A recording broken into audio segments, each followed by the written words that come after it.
Assalamualaikum warahmatullahi wabarakatuh.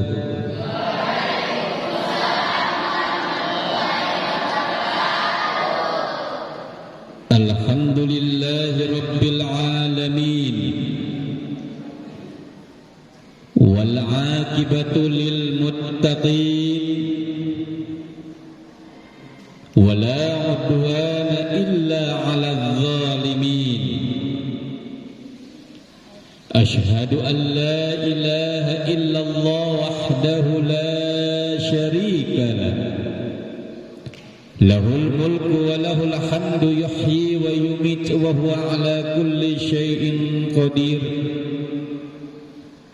Wa ashhadu anna Muhammadan abduhu wa rasuluh.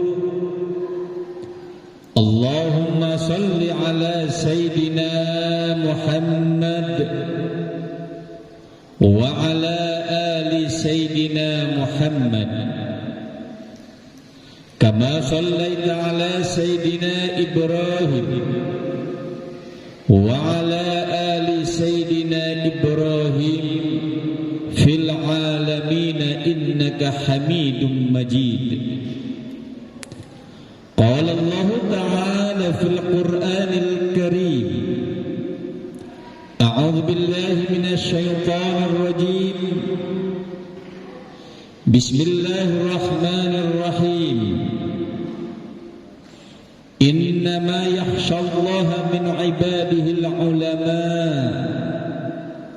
صدق الله العظيم وصدق رسول الكريم، wa nahnu ala dzalika minasyahidin wasyakirin, walhamdulillahi rabbil alamin. Santriwan santriwati Pondok Pesantren Ardaniyah Kota Serang Banten, semoga dalam rahmat dan maghfirah Allah Subhanahu wa taala, amin.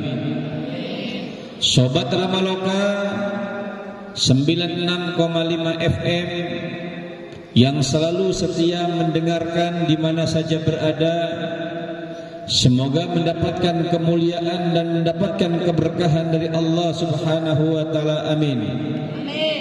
Para pemirsa di mana saja berada yang selalu setia mendengarkan, memperhatikan tausiah Ramadan, ngabuburit tafsir Ramadan bersama Radio Ramaloka 96,5 FM, yang semoga kesemuanya dalam rahmat, dalam maghfirah, karunia dan keberkahan Allah Subhanahu wa taala. Tentu kita bersyukur kepada Allah Subhanahu wa taala atas limpahan rahmat, karunia dan keberkahan yang Allah Subhanahu wa taala berikan kepada kita. Besarnya nikmat Allah Subhanahu wa taala yang sungguh sangat tidak terhingga. Sampai hari ini kita istiqomah menjalankan ibadah puasa, kita istiqomah ada di jalan Allah Subhanahu wa taala, dan kita selalu terus untuk ada dalam kebenaran, benar di dalam melakukan ibadah kepada Allah Subhanahu wa taala. Mohon maaf ada gangguan.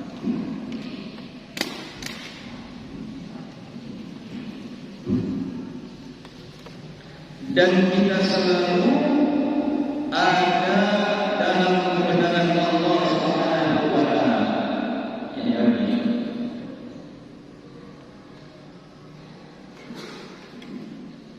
Jangan lupa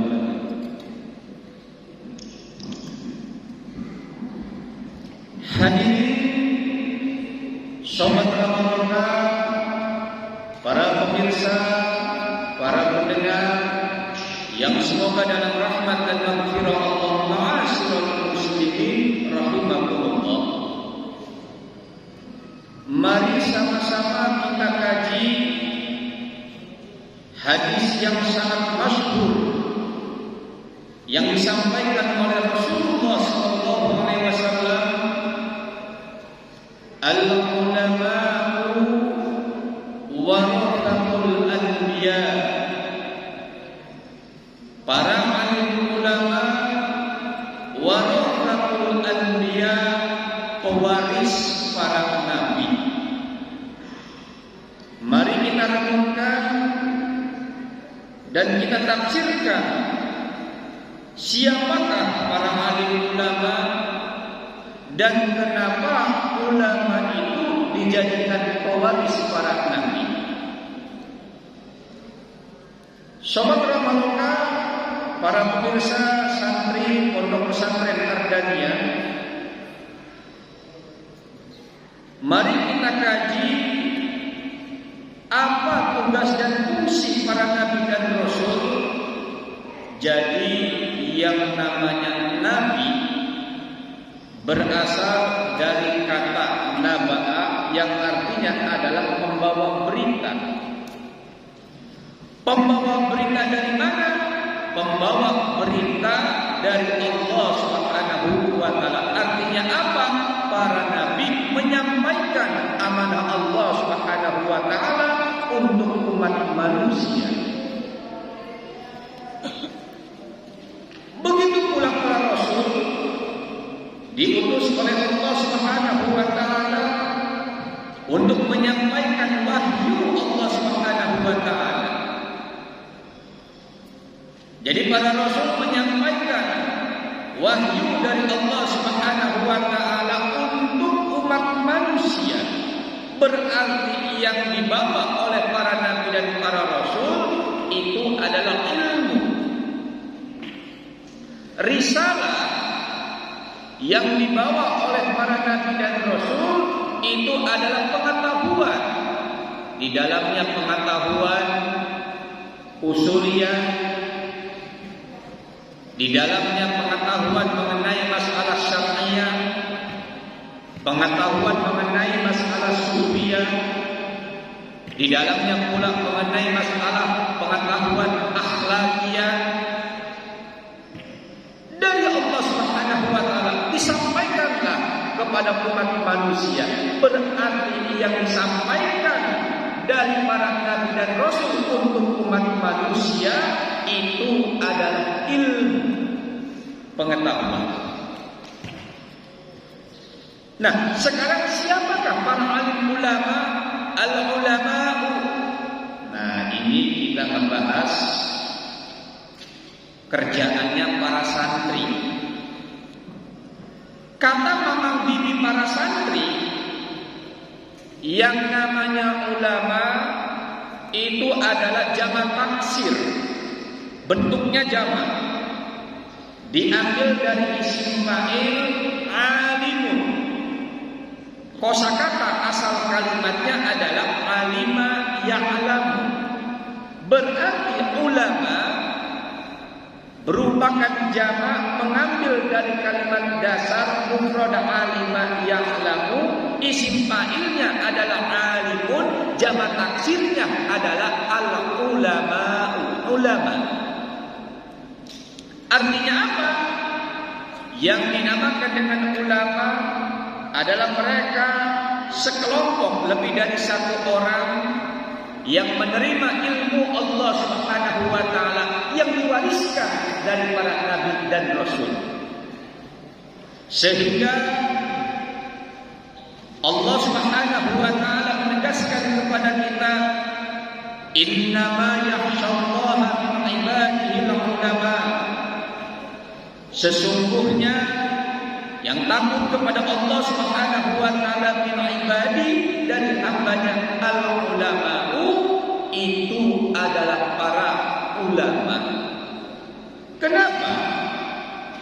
Yang takut kepada Allah Subhanahu wa taala itu adalah para ulama, karena yang mewarisi ilmu Allah, yang akan menyampaikan wahyu estafet dari nabi dan para rasul itu adalah para alim ulama. Sehingga ulama yang ditakuti bukan kepada siapa, tetapi ulama yang ditakuti hanya kepada Allah Subhanahu wa taala.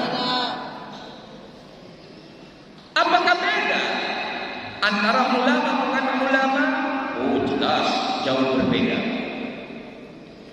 Bagaimana cara membedakannya? Itu adalah ulama dan yang itu adalah ulama-ulamaan. Nah, sekarang kan banyak ustad-ustadan, kiai-kiaian. Sekarang pertanyaannya, apakah beda? Apakah itu ulama atau dia itu bukan ulama? Oh, jelas berbeda. Bagaimana cara membedakannya? Itu adalah ulama.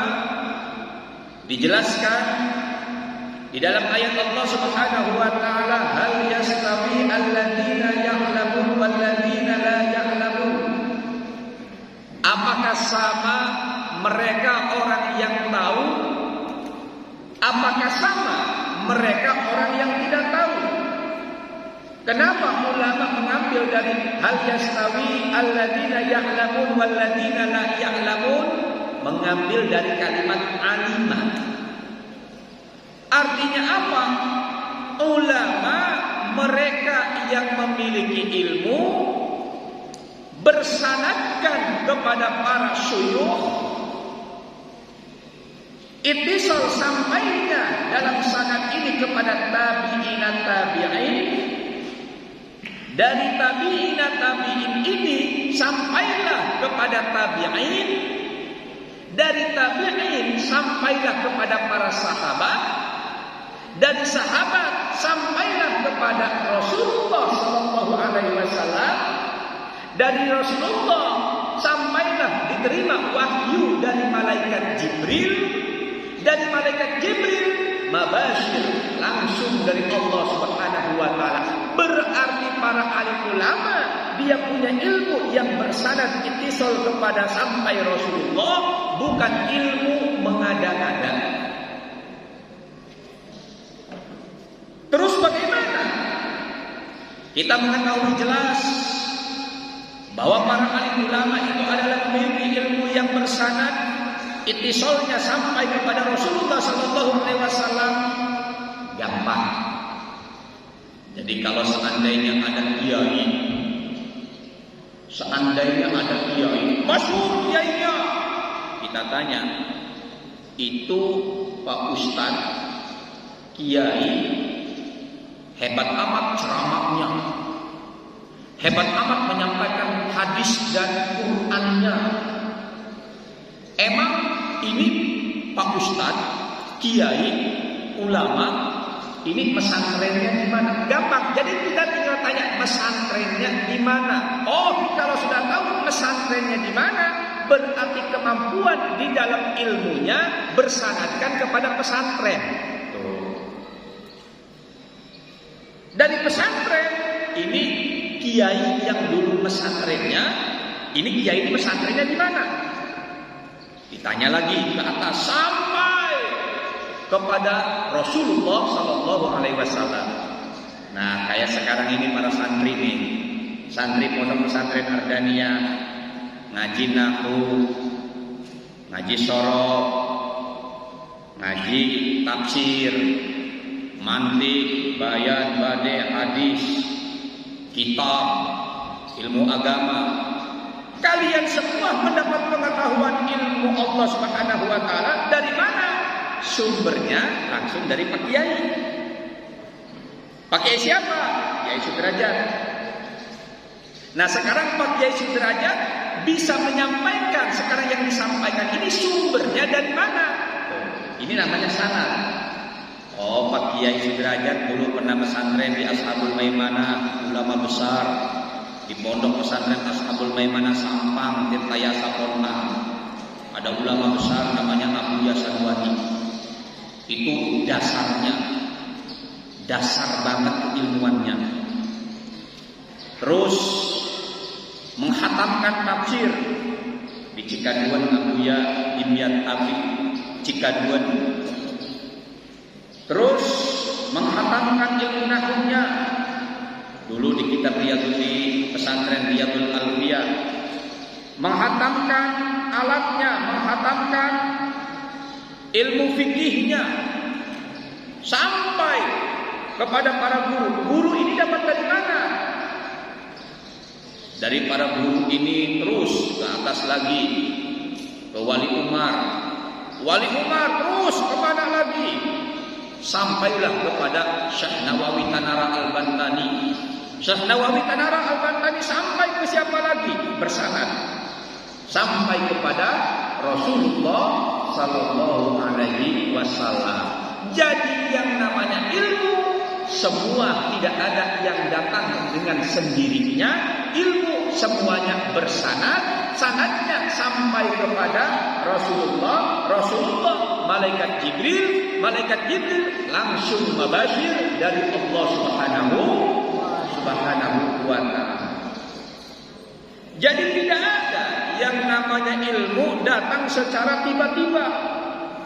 Oh, ini mah tidur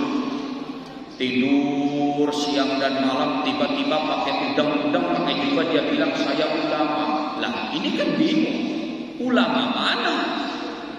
Atau sebaliknya? Ya sebaliknya, dia di penjara, pulang dari penjara jadi ulama sodako. Jadi khusus spesialis sodako, ujungnya jamaah dipaksa untuk bersodako. Nah, ini kan kita harus bertanyakan, ulama sanadnya dari mana? Jadi banyak sekarang ini di antara mereka mengaku dirinya adalah ulama, tetapi mereka tidak bersanadkan. Kalaulah memang ulama tidak bersanadkan, itu namanya adalah ulama-ulamaan. Kalau di masyarakat kita, hadirin Bapak Ibu yang dimuliakan Allah, yang namanya ulama itu sudah kelasnya kelas tinggi, atas di atas. Jadi tokoh pemuka agama yang paling tinggi di masyarakat kita, khususnya di kalangan kita, itu namanya adalah ulama. Di bawah ulama namanya abuya. Apa artinya abuya? Yang dipertokohkan, yang diagungkan, yang disepuhkan. Nah, di bawah abuya apa namanya? Kiai. Ya, kiai. Sebetulnya sama dengan abuya. Ya. Kalau abuya kita ambil dari bahasa Arab, kalau kiai yang dituakan, kiai. Jadi kiai yang dituakan. Karena ada ki dan yainya disatukan, berarti yang dituakan di dalam pemikiran, pemahaman ilmu agama. Di bawah kiai siapa? Siapa di bawah kiai? Ustaz. Jadi ustaz itu sama tetesan para kiai. Di bawah ustaz santri. Jadi santri itu tetesannya para ustaz. Santri di atasnya adalah ustaz, ustaz di atasnya kiai, kiai di atasnya abuya, abuya di atasnya para ulama. Maka dari santri sampai ulama pada dasarnya bingkai yang satu, al-ulama'u warasatul anbiya. Ulama pewaris para nabi. Mewarisi apa? Mewarisi ilmu Allah Subhanahu, mewarisi ilmu Allah Subhanahu wa ta'ala. Kalau kita berbicara ulama, berarti di dalamnya ustaz, kiai, santri. Mereka para alim ulama, maka akan dijaga oleh Allah Subhanahu wa ta'ala. Bukan hanya dijaga oleh Allah Subhanahu wa ta'ala, para alim ulama derajatnya diangkat oleh Allah Subhanahu wa ta'ala, sehingga Allah Subhanahu wa ta'ala mempertegas, yarfa'illahu alladziina aamanu minkum walladziina utul ilma darajat. Allah Subhanahu wa ta'ala mengangkat derajat di antara yang akan diangkat derajat oleh Allah Subhanahu wa ta'ala, mereka adalah yang mendatangkan ilmu, yang mendatangkan pengetahuan. Di antara yang mendatangkan ilmu dan pengetahuan itu adalah para alim ulama. Jelas? Hadirin jelas? Kita sudah membahas apa itu ulama. Sekarang apa tugas ulama? Tugas ulama pada hakikatnya sama dengan tugas umaro. Siapa umaro? Pemerintah. Yang namanya pemerintah menyampaikan amanah masyarakat. Dalam arti menyampaikan amanah masyarakat dalam arti kebenaran.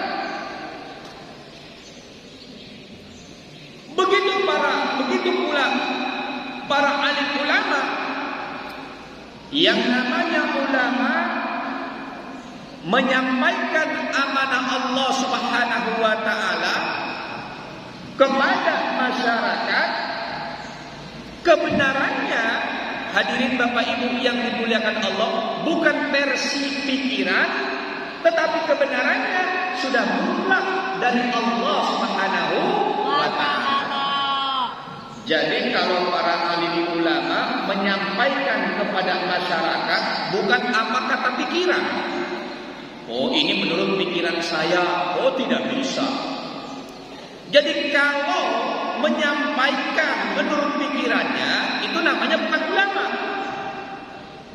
Menyampaikan menurut pikirannya bisa kita golongkan, itu namanya politikus zaman now. Jadi apa namanya politikus zaman now? Yang namanya ulama sudah jelas menyampaikan wahyu dari Allah Subhanahu wa taala secara mutlak. Kebenaran itu dari Allah Subhanahu wa taala, mau terima atau tidak, mau sehati atau tidak, mau tersinggung atau tidak, mau diterima atau tidak, silahkan, itu adalah dicermati. Tetapi yang pasti kebenarannya mutlak dari Allah Subhanahu wa taala. Kebenaran mutlak dari Allah Subhanahu wa taala. Tapi yang namanya umaro pemerintah, yang namanya umaro pemerintah betul menyampaikan amanah rakyat. Cuma kebenarannya bisa digoyah-goyah. Kebenarannya bisa bersandiwara. Kebenarannya ya bisa kita dijadikan musyawarah. Makanya kebenaran menurut versi pemerintah itu adalah kebenaran yang abu-abu. Tidak ada kebenaran yang mutlak. Bagaimana? Kebenaran menurut versi pemerintah itu adalah kebenaran yang abu-abu, bukan kebenaran yang mutlak. Buktinya undang-undang yang sudah jelas mutlak diamandemenkan di zaman Soekarno, berubah di saat zaman Soeharto. Undang-undang mutlak di zaman Soeharto, berubah di zaman reformasi. Zaman reformasi sudah mutlak. Satu contoh, presiden 2 kali, 2 periode, 2 pemilihan, dirubah lagi, digoyah lagi, kepengen dirubah jadi 3 kali. Itu artinya apa? Kebenaran yang tidak mutlak. Sehingga hadirin Bapak Ibu yang dimuliakan Allah Subhanahu wa taala, apa yang disampaikan oleh ulama dan apa yang disampaikan oleh umaro pemerintah dari zaman ke zaman, dari waktu ke waktu, dari masa ke masa sampai sekarang ini selalu mengalami bentrok. Selalu mengalami bentrok. Beda pandangan, beda pikiran. Karena ulama dan umaro ini memiliki prinsip masing-masing, sehingga mengalami bentrok. Beda pandangan, beda pikiran.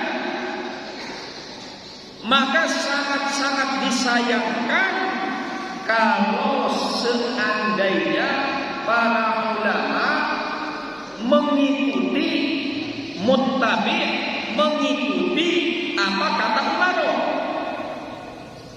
Jadi kalau seandainya ulama mengikuti apa kata Umaro, itu namanya bukan ulama. Sekali lagi, jadi kalau seandainya ulama mengikuti apa kata Umaro, pemerintah, itu namanya bukan ulama. Jadi ulama dari masa ke masa, dari waktu ke waktu sampai sekarang ini, tidak ada yang namanya ulama itu sepaham dan selalu mengikuti pemerintah. Seperti halnya yang terjadi pada Sa'ad bin Zubair. Siapa Sa'ad bin Zubair? Sa'ad bin Zubair ini ahli tafsir, murid dari Ibnu Abbas, mempertahankan apa yang telah disampaikan oleh Sa'ad bin Zubair, ahli tafsir, murid dari Ibnu Abbas. Beliau dihukum mati, dipancung oleh penguasa Al-Hajjaj. Itu adalah ulama besar, ahli tafsir, sampai dipancung karena bertentangan dengan pemahaman pemerintah. Sebetulnya dari kisah ini sangat banyak sekali. Begitu pula Abdullah bin Zubair. Siapa Abdullah bin Zubair? Abdullah bin Zubair adalah cucu dari Sayyidina Abu Bakar, putra dari Zubair bin Awam. Abdullah bin Zubair dibunuh oleh pasukan Al-Hajjaj, lehernya dipenggal. Jadi Abdullah bin Zubair cucu dari Abu Bakar Siddiq, sahabat Abu Bakar Siddiq, lehernya dipenggal dan dibawa ke Damaskus. Itu sama mempertahankan kebenaran yang dipertahankan oleh para alim ulama. Bukan hanya Sa'ad bin Zubair atau pula Abdullah bin Zubair. Hadirin Bapak Ibu yang dimuliakan Allah Subhanahu wa taala, yang fenomenal Abu Hanifah. Terkenal Abu Hanifah, Imam Abu Hanifah yang sangat masyhur. Beliau akan diangkat menjadi hakim di Baghdad, tapi menolak. Sungguh sangat luar biasa. Bahkan beliau, Imam Abu Hanifah, lebih memilih jadi pedagang daripada jadi hakim. Saking keselnya Umar pemerintah pada saat itu, Imam Abu Hanifah dipenjara. Subhanallah. Itu Imam Abu Hanifah dipenjara. Imam Syafi'i diusir dari Yaman dengan tangannya dibelenggu serta diikat dengan besi, kakinya diikat dengan besi, berjalan dari Yaman ke Baghdad. Imam Syafi'i, subhanallah, hanya mempertahankan prinsip keulamaannya, keilmuannya, berjalan dari Yaman ke Baghdad dengan tangan diikat besi, kaki diikat besi. Berapa kilometer negara Yaman sampai Baghdad, Irak. Itu Imam Syafi'i. Imam Malik dengan dihukum cambuk secara terlentang. Jadi Imam Malik dilentangkan, diperlihatkan, ditonton dengan hukuman cambuk. Kenapa Imam Malik sampai dicambuk terlentang, dipertontonkan, diperlihatkan di masyarakat? mempertahankan keulamaannya. Dari Imam Malik, Imam Ahmad bin Hanbal. Imam Ahmad bin Hanbal dipenjara selama 30 bulan. Imam Ahmad bin Hanbal dipenjara selama 30 bulan. Kenapa Imam Ahmad bin Hanbal dipenjara sampai 30 bulan? Itu mempertahankan keulamaannya. Artinya apa mempertahankan keulamaannya? Mempertahankan keilmuannya. Subhanallah, bagaimana perjuangan ulama-ulama itu. Imam Izzuddin bin Abdissalam. Siapa? Izzuddin bin Abdissalam. Dan Izzuddin bin Abdissalam ini disebut adalah Sultanul Auliya. Apa yang dimaksud dengan Sultanul Auliya? Pemimpinnya para wali. Jadi wali di atas wali. Subhanallah. Keilmuannya, kecerdasannya, dan beliau dipenjara. Ulama-ulama terdahulu bagaimana prinsip mempertahankan keilmuannya? Tidak pernah tersentuh dengan jabatan, tidak pernah tersentuh dengan harta, tidak pernah tersentuh dengan pujian. Yang dia sampaikan hanyalah ilmu Allah Subhanahu wa ta'ala. Turunlah ke Indonesia. Tadi kita berbicara di negara Timur Tengah, di Arab. Kembali ke Indonesia. Di zaman Soekarno, di zaman Presiden Soekarno ada ulama. Dari sekian banyak ulama, di antaranya ada Buya Hamka. Subhanallah. Fenomenal dengan keilmuan dan ketegasan serta keistiqomahannya.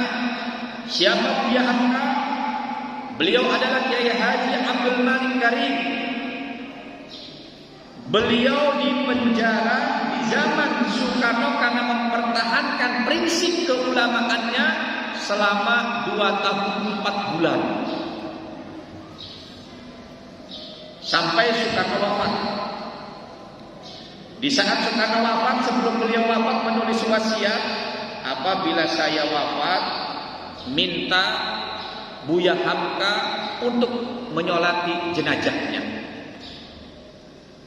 Buya Hamka seorang ulama yang luar biasa, keilmuan dan kecerdasan serta keistiqomahan dalam kebenarannya. Tidak ada rasa dendam, tidak ada rasa sakit hati.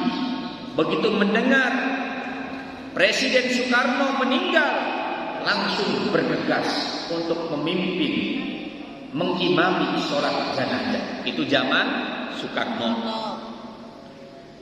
Ke zaman Soeharto, sangat banyak sama para ulama-ulama Indonesia yang mempertahankan keistiqomahannya. Yang dibunuh bagaimana? Kasus Tanjung Priuk. Dan di antara sekian banyak ulama, ada ulama Banten. Ada ulama Banten yang luar biasa kesufiannya, sangat alim keilmuannya, Abuya Dimyati. Itu pun di penjara. Lebih baik memilih di penjara Abuya Dimyati daripada harus mengikuti kebenaran menurut versi pemerintah. Subhanallah. Luar biasa ulama-ulama dulu. Dari Soekarno sampai ke Soeharto, dari Soeharto sampai ke Jokowi. Apakah banyak ulama yang sudah dipenjara? Tinggal hitung sendiri. Karena sekarang ini kita bisa dilihat dari jejak media sosial. Tidak bisa kita untuk umpatkan dan tidak bisa kita untuk rahasiakan. Dari sekian banyak ulama yang sekarang ini masih istirahat, bukan mendekam, masih istirahat, istiqomah di penjara, di antaranya As-Sayyid Al-Alim Al-Habib. Siapa? Habib Rizik Sihab. Apakah beliau itu pengen jabatan? Oh tidak. Bagi dia jabatan itu bukan sesuatu yang besar. Dimuliakan di Mekah Al-Mukarramah bertahun-tahun. Kalau seandainya ingin duit pun dia tinggal minta, tinggal transfer dan lain sebagainya. Ada. Tapi kenapa beliau lebih memilih di penjara? Bukan permasalahan membangkangnya, bukan permasalahan kekuasaannya, tetapi Al-Habib Rizik Syihab itu adalah mempertahankan ulamanya. Artinya apa? Mempertahankan ilmu Allah Subhanahu wa ta'ala. Nanti ke depan, sesudahnya Presiden Jokowi pasti akan ada ulama-ulama yang dipenjara. Makanya ini para santri, semua para santri, kita berbicara, bukan berbicara kebenaran menurut versi manusia. Sampaikan kepada umat dan sampaikan kepada masyarakat, kebenaran adalah menurut Allah Subhanahu, kebenaran menurut Allah Subhanahu wa ta'ala. Maka pada saat sekarang ini antara ulama dan umara, yang mungkin pada hakikatnya ulama dan umara pemerintah bisa bersatu, bisa pula ulama dan umara bisa pisah. Kalaulah memang saudara-saudara kita yang menjadi pemerintah sebagai umara, terus visi dan misinya sama, tujuannya sama, tidak bertentangan dengan hukum Allah, tidak bertentangan dengan syariat Rasulullah. Apa yang kita jalankan semua itu adalah sama. Mari kita dukung dengan dukung sepenuhnya. Mari kita dukung dengan dukung sekuat tenaga. Kalaulah memang kita tidak mampu untuk menyuarakan, tidak mampu untuk membenarkan, falyaqul khairan au liyasmut, maka ucapkan yang baik, au liyasmut, atau diam. Jadi sediam-diamnya kita diam kepada kemaksiatan, kita diam kepada kemungkaran, kita diam kepada kezaliman, adhaful iman, itu serendah-rendahnya iman. Jadi kita diam pada kemungkaran, itu adalah serendah-rendahnya iman. Bagaimana kalau seandainya para ulama mereka bersendau gurau dengan pemerintah? Para ulama mereka bercengkrama bersatu dengan banyak para pemerintah.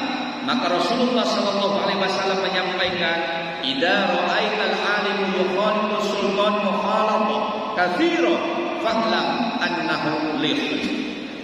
Idza ra'aita, apabila kamu melihat orang alim ulama bercampur baur dengan pemerintah, bercampur baur bersama dengan pemerintah yang banyak, fa'lam, maka ketahuilah annahu lisun, sesungguhnya itu adalah pencuri. Semoga kita semua menjadi ulama, bukan ulama penjilat.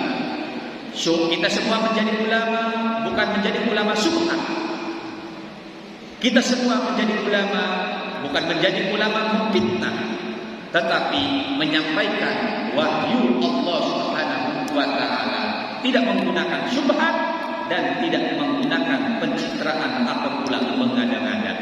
Semoga kita semua mendapatkan berkah Allah Subhanahu wa ta'ala, kemuliaan ada pada kita dengan melaksanakan ibadah puasa bulan Ramadan. Terima kasih atas kebersamaannya. Akhirul kalam. Assalamualaikum warahmatullahi wabarakatuh. Bismillahirrahmanirrahim.